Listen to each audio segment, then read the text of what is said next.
Fleshlight gave me an early Christmas present this year, and I guess I've been a good boy because they knew exactly what I wanted on my wish list and delivered more than I could have imagined. They gave me a fucking ton of fleshlights. A ton of fleshlights for fucking. I have so many goddamn fleshlights, I can become the Mr. Beast of rubber vaginas. Instead of giving out money, I'd give away pussies.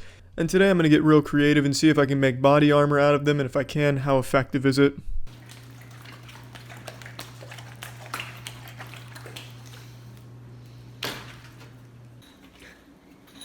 I started with the torso armor, and I had to lube up my skin beforehand in order for it to just glide on through. Otherwise, it was a bit of a tight squeeze and it was cutting off my circulation. And if I kept it on, I probably would have needed to go to the hospital for an amputation. Luckily, the lube was strong enough and I was able to get the flarmer on with no complications.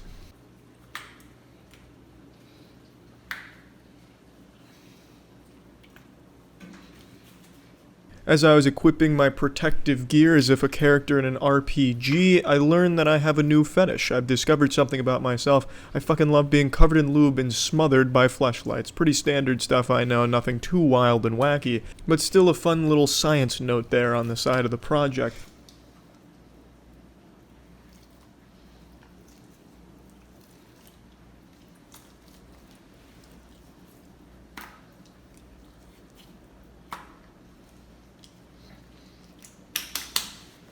After I finished putting it on the other arm, I grabbed my sword and was blown away by how much of a warrior I looked like. I looked like fucking David and Goliath fucked and then created the ultimate warrior species. I look like a goddamn animal, like I got fucking anchor arms on like SpongeBob. Look at this. I look like a proper knight.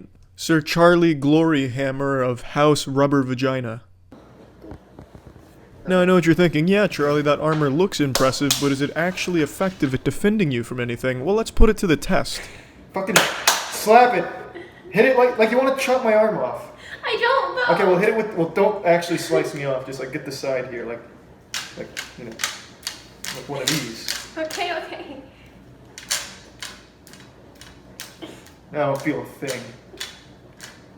As you've just seen, it is magnificent when it comes to stopping katanas that are wielded by barbarians. I imagine, though, if this was using the sharp end of the sword, I probably would have lost my arm, so we'll go ahead and chalk it up to mediocre when it comes to actual bladed weaponry. But let's put it to the classic chip test. How will it fare against the world's most deadly weaponry, spinach and kale chips? Let's do this one. Didn't feel a thing. Slap it! No, come, slap it! The flarmer exceeded all of science's expectations of it, making me nearly impervious to flying chips.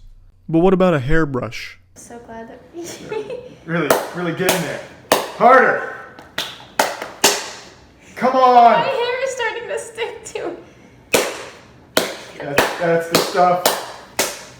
Maxed resistance to hairbrush weaponry. I dare go as far as to say this is the optimal protective gear when dealing with an assailant using a hairbrush. Yeah, you can put on a bulletproof vest or chainmail if you have it on hand, but you're still going to feel a bit of the impact from it. With the flarmer, I didn't feel a goddamn thing because the impact was spread across the entire surface area of the rubber pussies that I had on. So it's extremely efficient at just completely nullifying any damage you would take from a hairbrush. The only problem would be the time it takes to get on. If you're being attacked by someone with a hairbrush, you won't have time to just slip into it. They'd have to fall asleep during their attack to give you ample time to lube up your arms and then throw on the fleshlights. So it's a bit of a lengthy procedure getting it on. If you anticipate someone's going to attack you with a hairbrush, you may want to preemptively get the armor on just in case, but in the pinch, you're probably not going to be able to slip into this gear. Oh, Jesus. In the armor. There we go.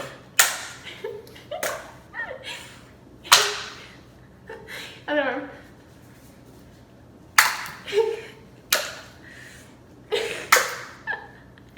Oh yeah. Can't feel a thing. It even works against other fleshlight users. So, if I had to rate the flarmer on a scale of 1 to 10, this bad boy's getting a 9, because I feel like the only thing it can't stop is bullets, swords, probably physical attacks, pretty much any attack, so maybe 9's a bit generous. I'd give it maybe a 1. But while I was putting on the flarmer, I realized that my legs were exposed, so I put one on my shins, and it can work as a really nice shin guard. So let's say you get to soccer practice, you realize you forgot your shin guards, but you have your fleshlight in your backpack. You can go ahead and slide that bad boy on, you got yourself a nice pair of shin guards made on the fly. Now, the body armor, pretty solid overall. I'm very impressed. See ya.